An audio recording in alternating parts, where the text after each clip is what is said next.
This shouldn't be possible. A pot, sitting in the heat, no electricity, no ice, no cooling system, and yet the water inside is cold, not just slightly cool, actually refreshing, cool enough to feel like it came from a fridge. So what's going on here? Because this completely breaks what most people believe about heat. If you leave water outside, it should get hotter. That's the rule. Sun hits it, temperature rises, everything warms up. Simple.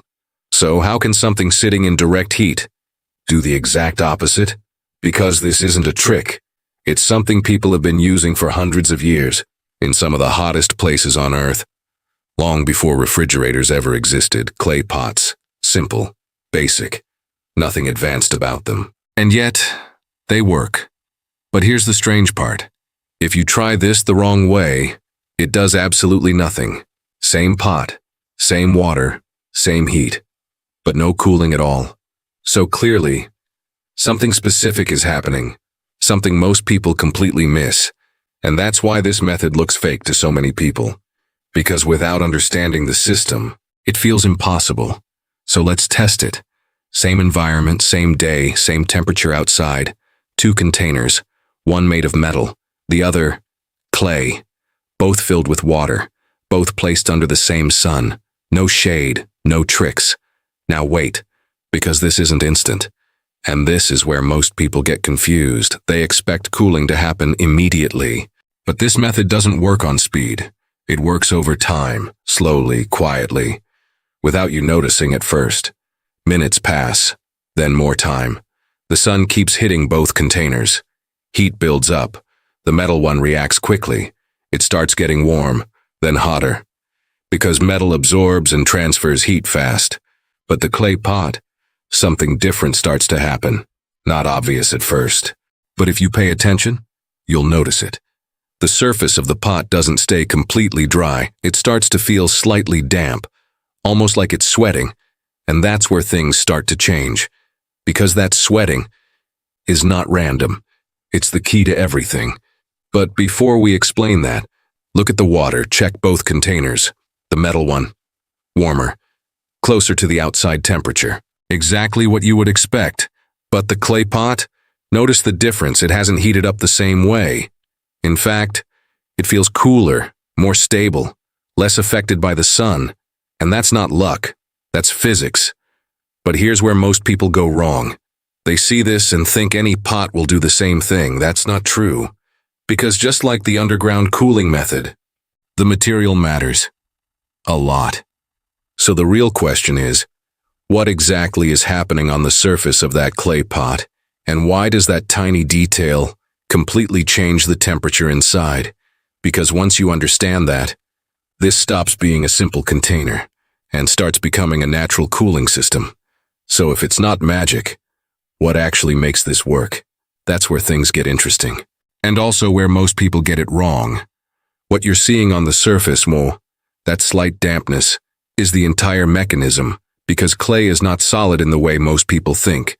It's porous, full of tiny invisible channels. So when you fill the pot with water, a small amount slowly moves outward. Not enough to leak, but enough to reach the surface. And when that water reaches the outside, something important happens.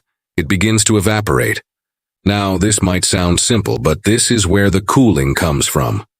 Because evaporation doesn't just remove water, it removes heat. In fact, it needs heat to happen. So where does that heat come from? From the pot itself, and from the water inside it. So every time a tiny bit of water evaporates from the surface, it pulls heat away, slowly lowering the temperature of the pot. And because the pot surrounds the water, it lowers the temperature inside as well. Not instantly, but continuously. As long as evaporation is happening, cooling continues. And this is the part most people completely ignore, because they think the pot is doing the cooling. But it's not just the pot. It's the combination of material, air, and environment. Because without the right conditions, this stops working. And that's why many people fail when they try it. They use the same pot, the same water, but get completely different results. So what changes? Airflow. This is critical. If the air around the pot is moving, evaporation increases. More heat gets pulled away, cooling becomes stronger. But if the air is still, or trapped, evaporation slows down, and the effect drops. Now think about humidity. If the air is already full of moisture, evaporation becomes harder, because the air can't absorb much more water. So in very humid environments, this method becomes weaker, sometimes almost useless. But in dry conditions, it becomes powerful. That's why this method is so effective in hot, dry regions, places where the air pulls moisture quickly.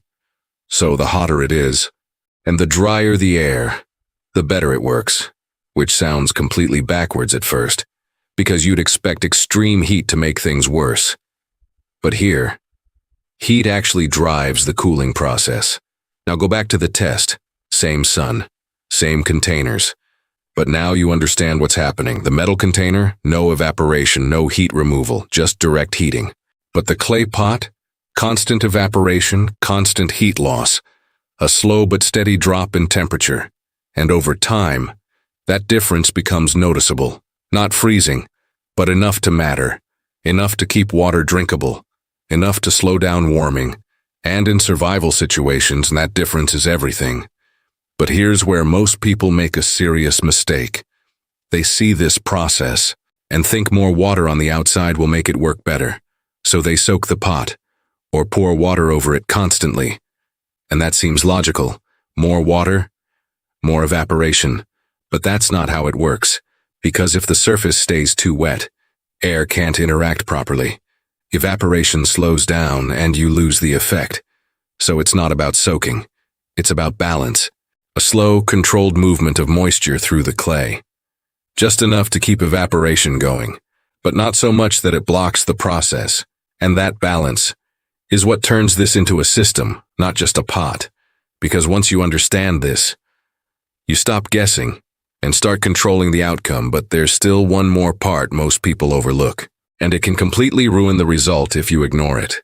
And this is where most setups fail completely. Because even if you understand evaporation, even if you use the right clay pot, you can still get almost no cooling. Why? Placement. This is the part almost no one talks about. Because where you put the pot changes everything. If you place it under direct sunlight, you are constantly adding heat. Faster than evaporation can remove it. So even though the system is working, you barely feel the result. But move the same pot into shade, and everything changes. Now the sun is no longer heating the surface directly. Evaporation continues, but heat input drops, and that creates a stronger cooling effect. Same pot, same water, completely different result. And here's another mistake. People place the pot on hot surfaces, concrete, metal, dry ground exposed to sun.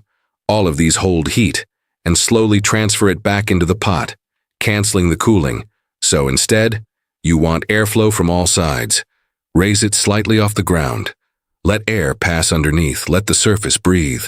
Because airflow isn't just helpful, it's required. Now combine everything. Porous clay, controlled moisture, dry air, shade, and airflow, and suddenly, this simple pot becomes a working cooling system. Not perfect, not instant, but reliable, consistent, and completely independent of electricity. Now think about that. A method this simple, solving a problem people think requires machines. No wires, no moving parts, nothing to break. Just physics, working quietly in the background. So why don't more people use this today? Because it doesn't feel modern. It's slow, it's subtle, and it requires understanding.